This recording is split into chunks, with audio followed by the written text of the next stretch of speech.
Perkenalkan, nama saya Zara Najwa Nani Aziza. Saya Monika Sepenti.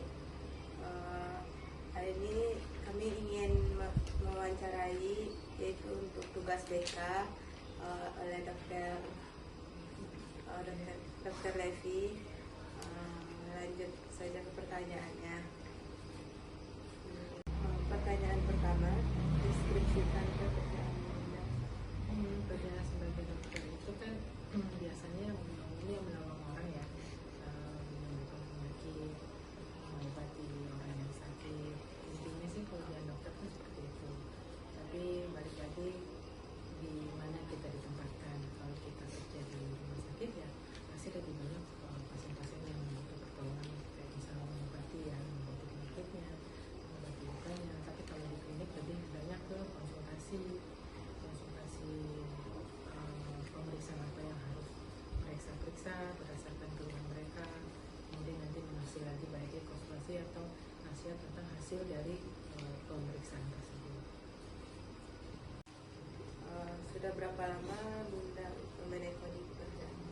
Sudah lebih dari 20 tahun ya, sudah 22 tahun lah, dari 2002. Ya, alasan untuk memilih pekerjaan dokter tersebut?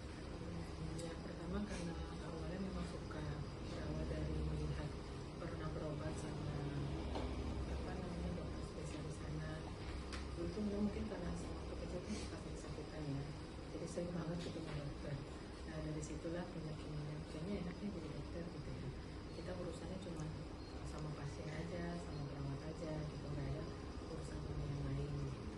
Itu sih ingin awalnya karena melihat pergi berobat, terus melihat dokter spesialis anaknya tuh ramah, baik gitu, kok udah setiap ketemu beliau tuh kalau berobat pasti sembuh gitu kan. Jadi ya punyalah keinginan untuk kayaknya enak jadi dokter nih. Ya, skill yang dibutuhkan dalam pekerjaan dokter itu? Kalau dokter kan beda ya skillnya, bukan seperti kayak misalnya bagian teknik atau arsitek kita harus bisa gambar atau bisa apa. Tapi kalau dokter kan cukup dengan kita belajar teori, kita melakukan pengobatan sama pasien, jadi nggak ada skill khusus yang dibutuhkan untuk jadi seorang dokter, kecuali kalau melanjutkan ke sekolah spesialis dan dokter bedah misalnya. Nah itu ada kita melatih skill kita untuk kita operasi, cara mengoperasi pasien kayak gimana, menutup luka pasien gimana, menjahit seperti apa. Nah itu skillnya ada, cuman di kalau di spesialis tergantung spesies apa yang kita mau. Jenjang karir yang tersedia di dokter? Kalau di dokter itu sebenarnya jenjang karirnya banyak. Mau di bagian klinisi itu kan kita mengobati pasien gitu ya sebagai dokter. Kalau di rumah sakit itu ada bagian klinisi, ada manajemen. Kalau kita mengambil mau masuk ke bagian manajemen, ya biasanya kita ke sekolah S2 untuk mengambil misalnya di rumah sakit menjadi manajemen, itu jenjangnya kan dari rumah sakit atau manajer apa gitu ya. Kalau dokter sih kalau besar banyak ya jenjang karirnya. Kalau di klinik kayak juga sekarang ini ada beda-beda juga jenjang karirnya. Jadi kalau tergantung kebutuhan gitu. Jadi kalau misalnya di klinik itu mereka jenjang karirnya ada dari misalnya Bunda tadinya dari dokter biasa sebagai dokter pemeriksa, kemudian promosi jadi manajer pelayanan, kemudian sekarang manajemen rutin. Nah, seperti itu kalau yang di klinik. Pendidikan Udah lulusan dari UGM, masuk tahun 93.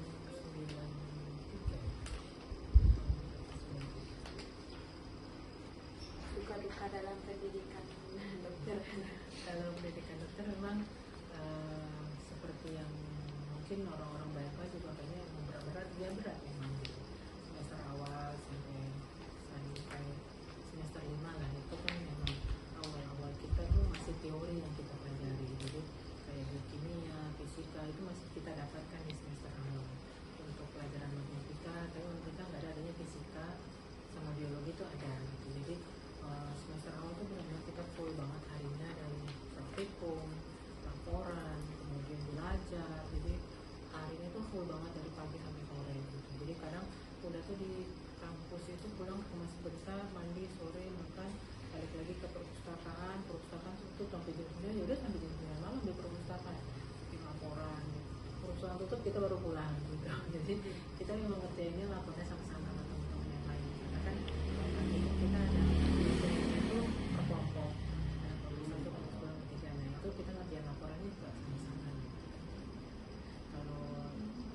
ya berat kalau di kedokteran, tapi pada saat yang senangnya itu nanti kalau udah koas, masuk koas, masuk rumah sakit, pasien itu senang gitu. Hanya yang merasa benar-benar jadi seorang dokter lah di situ. Selanjutnya suka duka dalam pekerjaan. Yang sekarang, Iya. kalau yang sekarang karena udah di bagian struktural, jadi harus belajar manajemen juga, harus belajar cara memanage bawahan seperti apa. Kita harus belajar yang namanya manajemen, walaupun belajarnya tidak di bangku sekolah, tapi belajar di lapangan langsung, kita menangani langsung di kantor gitu, apa yang kita kerjakan, apa yang kita kerjakan kayak gitu. Jadi kalau yang sekarang beratnya mungkin karena biasa kita kan dokter itu hubungannya sama pasien. Nah sekarang kita berhubungannya bukan sama pasien aja, tapi sama orang banyak, sama bawa-bawahan kita itu harus berkomunikasi. Satu soal lagi. Ganggu. Skala penghasilan yang diperoleh Bunda dari awal. Kalau dari awal sih ya biasa kan kita dibayar berdasarkan pasiennya, terus ada uang dulu. Nah uang dulu tuh macam-macam, yang soal yang kalau zaman dulu yang 80.000, 50.000. Kalau sekarang udah dengar di kliniknya sampai uang duduk aja tuh sekali praktek pas 50.000, 200. Itu kan ke pasien. Kalau yang sekarang sih ya kalau dulu alhamdulillah untuk diri sendiri itu cukup. Kita cuma untuk ongkos dari rumah ke klinik kayak gitu. Ini kan nggak ada belum ada tambahan apa-apa. Atau sekarang ya alhamdulillah juga dengan apa yang udah capai sekarang ya bisa lah mencukupi semuanya. Karena pas Bunda kuliah tuh kan emang jadwalnya padat gitu kan. Gimana cara Bunda tuh biar bisa mengatur waktu gitu? Nah itu kalau pagi bisa cukup kuliah kan, nanti kuliah sampai jam, kan beda-beda, kadang-kadang jam 7 sampai jam 8, nanti kosong masuk lagi kita di jam 10 sampai atau jam 11 gitu. Nah itu di senggang waktu itu sih kita tetap di kantor, nanti masih tetap di klinik, di mana, di kampus gitu ya, kita ngobrol-ngobrol, kita makan sama teman kayak gitu. Nah itu terus kemudian praktikum gitu. Emang awal semester 1 tuh yang luar biasa berat karena kita biasanya itu sekolahnya SMA kan biasanya sekolah pulang PR kayak gitu aja kan. Tapi kuliah tuh nggak kayak gitu, yang benar-benar jumpa jadi atau apa istilahnya ngatur waktunya tuh kalau kita nggak bisa ya udah kacau semuanya gitu. Makanya dulu tuh kalau Bunda tuh dulu mikirnya gini, karena teman-teman pos Bunda tuh kan sebenarnya kan ada ekonomi, ada psikologi gitu ya, beda tuh sama kedokteran. Kalau kita yang ada sampai mereka bilang perasaan lo nggak pernah di rumah deh gitu. Jadi gimana lagi pulang tuh dengan bawa buku yang tebel-tebel gitu kan, di kamar tuh yang benar-benar nggak pernah rapi kalau di kamar, karena belajar tuh ditaruh sini udah taruh buku di sini, terus buka ini gitu kayak gitu ya. Jadi untuk sosialisasi dengan teman-teman pos tuh sedikit banget kalau dulu. Jadi bagi waktunya ya gitu, kalau kita harus emang harus disiplin gitu loh. Jam sekian aku belajar, jam sekian aku tidur, jam sekian kayak gitu. Kalau enggak ya keteteran. Karena pengalaman banyak tuh yang keteteran tuh seperti itu, karena nggak bisa manage waktu.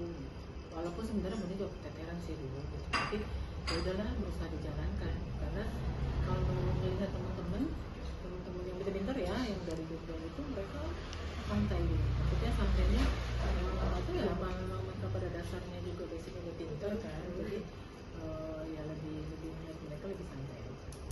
Pasti Bunda pernah healing kan secara kayak gitu sebenarnya. Oh pernah.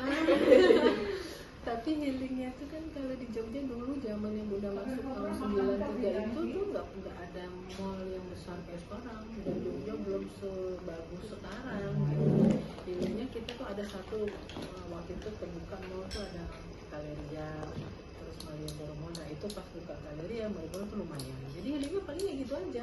Kalau nggak ke mall ini, ke mall itu, jajan ini kayak gitu. Kalau paling kalau healing lagi ya pulang ke Jakarta. Kalau dulu kan awal-awal belum begitu betah ya, karena kita tinggal di Jakarta semuanya serba ada, semua serba enak gitu kan, tiba-tiba masuk ke JP ya.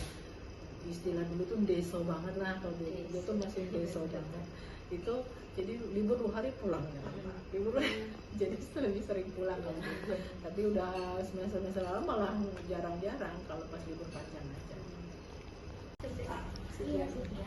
Sekian wawancara dari kami. Kami tutup dengan Assalamualaikum warahmatullahi wabarakatuh.